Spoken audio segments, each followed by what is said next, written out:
वक्फ संशोधन बिल को लेकर बनी संयुक्त संसदीय समिति ने अपनी रिपोर्ट लोकसभा अध्यक्ष को सौंप दी थी, जिसके बाद ये उम्मीद की जा रही है कि इसे सोमवार को संसद में पेश किया जा सकता है। लेकिन सबसे पहले ये समझ लेते हैं कि मौजूदा वक्फ कानून और प्रस्तावित वक्फ कानून में आखिर फर्क क्या है।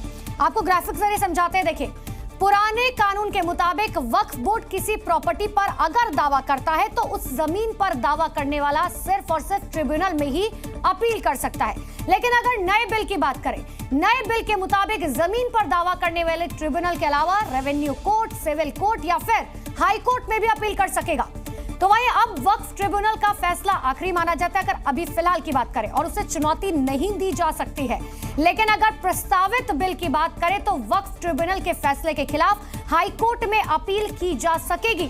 इतना ही नहीं, अब तक अगर वक्फ बोर्ड में महिलाएं और बतौर सदस्य अन्य धर्म के लोगों की पूरी तरीके से एंट्री बैन थी, कोई नहीं था।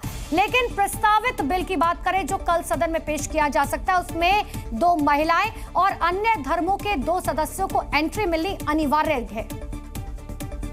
लेकिन नए वक्फ बिल में वक्फ संपत्तियों के प्रबंधन, संचालन और निगरानी के लिए कुछ महत्वपूर्ण सुधार प्रस्तावित किए गए हैं। इस विधेयक का उद्देश्य वक्फ संपत्तियों के उपयोग में सुधार लाना है और संयुक्त संसदीय समिति अध्यक्ष जगदम्बिका पाल सोमवार को लोकसभा में वक्फ संशोधन विधेयक 2024 पर बनी जेपीसी की रिपोर्ट पेश करेंगे, जबकि राज्यसभा में मेधा कुलकर्णी और गुलाम अली इस रिपोर्ट को रखेंगे। दरअसल 2024 में केंद्रीय अल्पसंख्यक कार्य मंत्री किरण रिजिजू ने लोकसभा में इस बिल को पेश किया था, जिसके बाद में 8 अगस्त को इसे जेपीसी के पास भेजा गया था और संयुक्त संसदीय समिति ने 655 पन्ने की रिपोर्ट लोकसभा स्पीकर को सौंपी थी।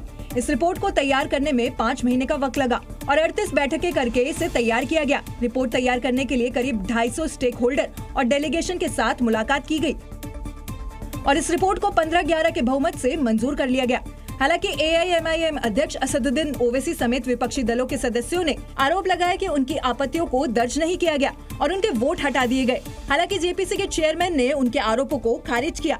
इधर लखनऊ में इमामबाड़ा को वक्फ संपत्ति बताने वालों को भी यूपी के मंत्री ओम प्रकाश राजभर ने जवाब दिया। नहीं दे पा रहे हैं, वो खाली कर रहे हैं, कितने दिन से बना है ये है, और सरकार के पास अभिलेख है। सरकारी जो कागजात है उसमें बाकायदे दर्ज है सरकारी संपत्ति। खैर, कल संसद में वक्फ संशोधन बिल पर बनी जेपीसी की रिपोर्ट पेश होगी, जिसके बाद इस पर आखिरी मुहर लगेगी। महाराष्ट्र के नासिक में एक भीषण हादसा हो गया। एक निजी लग्जरी बस भयानक हादसे का शिकार हो गई, जिसमें 7 लोगों की मौत हो गई, जबकि 15 लोगों की हालत बहुत गंभीर है। हादसा रविवार सुबह 5:30 बजे नासिक सूरत हाईवे पर सापुताड़ा घाट के पास हुआ, जब 50 श्रद्धालुओं से भरी लग्जरी प्राइवेट बस अनियंत्रित होकर 200 फीट गहरी खाई में जा गिरी। यह हादसा इतना भीषण था कि बस के गिरते उसके परखच्चे उड़ गए।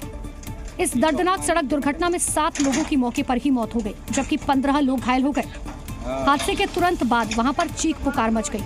आसपास के लोगों ने जब हादसा देखा तो घायलों की मदद के लिए पहुंचे। पुलिस को सूचना दी गई। घायलों को नजदीकी अस्पताल में भर्ती कराया गया।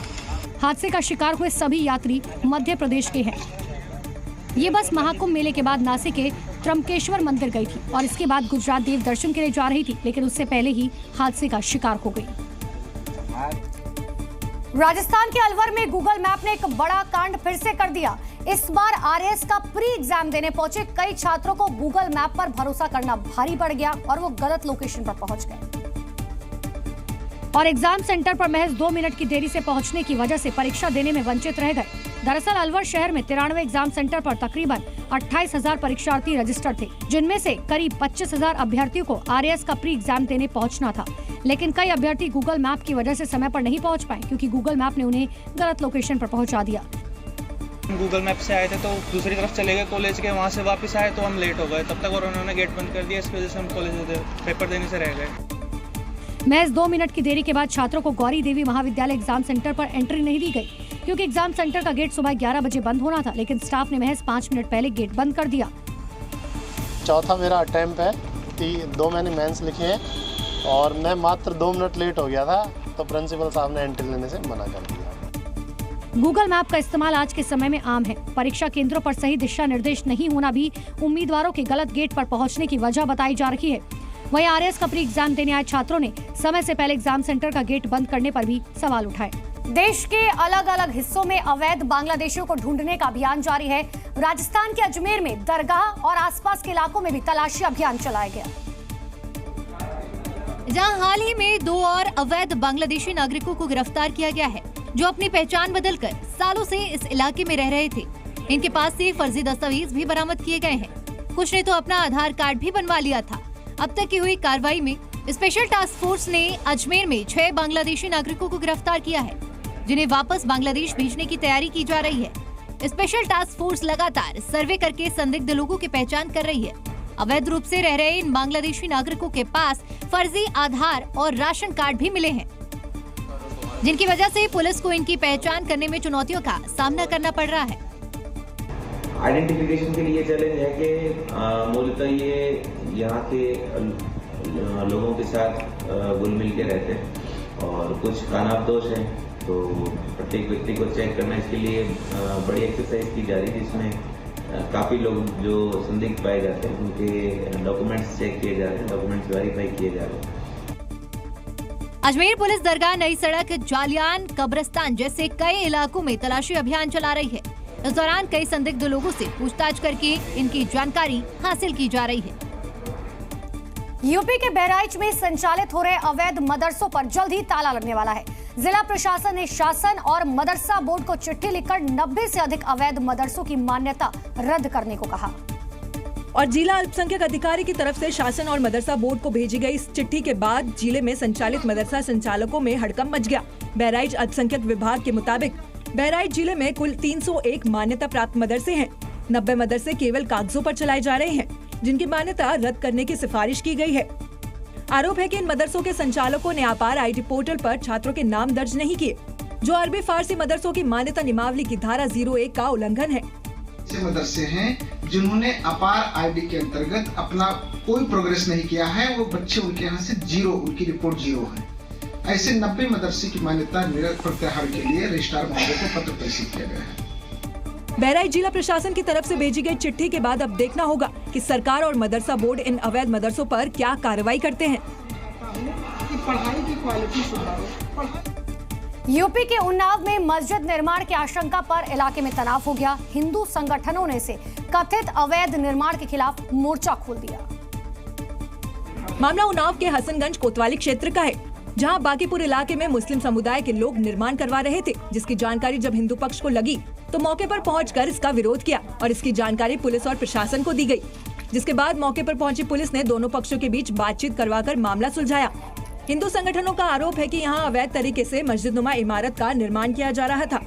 एसडीएम साहब ने तत्काल जांच करवाई और वह जमीन जो है आबादी की ग्राम समाज जगह पाई गई, जिस पर जो दूसरा समुदाय था उसके द्वारा काम रुकवाया गया और उन्होंने कहा कि भविष्य में ऐसा काम हम नहीं करेंगे। दरअसल यहाँ पहले भी विवाद हो चुका है। इससे पहले 2017 में भी ऐसा ही निर्माण कराने का प्रयास किया गया था, तभी काफी विवाद हुआ था। फिलहाल एहतियात के तौर पर इलाके में पुलिस की मुस्तैदी बढ़ा दी गई है। मथुरा की होली देश भर में सबसे ज्यादा मशहूर है। बसंत पंचमी से ही ब्रिज की रंगोली होली जो है उसकी शुरुआत हो जाती है और इस बार भी मथुरा वृंदावन में होली की तैयारियां जोरों शोरों से चल रही हैं। भीड़ की गुलाल उड़ाते हुए ये तस्वीरें मथुरा के वृंदावन की है, जहां लोग अभी से ही होली के रंग में रंगे नजर आ रहे हैं। मथुरा के मंदिरों में बसंत पंचमी का पर्व किसी उत्सव से कम नहीं। बसंत पंचमी के मौके पर भारी संख्या में श्रद्धालु मंदिरों में वृंदावन में उमड़ने लगे हैं। बसंत पंचमी पर 3 फरवरी को वृंदावन के प्रसिद्ध ठाकुर बांके बिहारी मंदिर में श्रृंगार आरती के साथ ही अबीर गुलाल की बारिश शुरू हो जाएगी और श्रद्धालुओं की भीड़ ठाकुर जी के रंग में रंगे नजर आएगी। बांके बिहारी मंदिर में बसंत पंचमी पर विशेष श्रृंगार के साथ ठाकुर जी की आरती होती है और इसके बाद अबीर गुलाल उड़ाकर होली की शुरुआत की जाती है और होली के रंगों में सराबोर होने के लिए देश विदेश से भक्त मथुरा वृंदावन पहुंच रहे हैं। श्रद्धालुओं की भीड़ को देखते हुए प्रशासन भी अलर्ट मोड में है। सुरक्षा के पुख्ता इंतजाम किए गए हैं। चप्पे चप्पे पर पुलिस बल तैनात रहेगा। वहीं नगर निगम द्वारा साफ सफाई पर भी खास ध्यान दिया जा रहा है। जनपद में स्थित देवस्थानों पर प्रॉपर सुरक्षा व्यवस्था सुनिश्चित कराई जा रही है। अगर हम खास करके वृंदावन की बात करें तो जोन सेक्टर बनाकर पोस्ट की डिप्लॉयमेंट, चाहे वो सिविल पुलिस हो, पीएससी हो, महिला पुलिसकर्मी हो, हमारे अभिसूचना के कर्मचारी हो, सभी की जोन सेक्टर स्कीम के तहत ड्यूटी लगाई जा रही है। ब्रज में बसंत पंचमी से शुरू हुआ होली महोत्सव अगले 40 दिनों तक जारी रहेगा। अगर आप भी ब्रज की रंगीली होली खेलना चाहते हैं तो मथुरा पहुंच जाइए। जहां भक्त और भगवान एक ही रंग में रंग जाते हैं।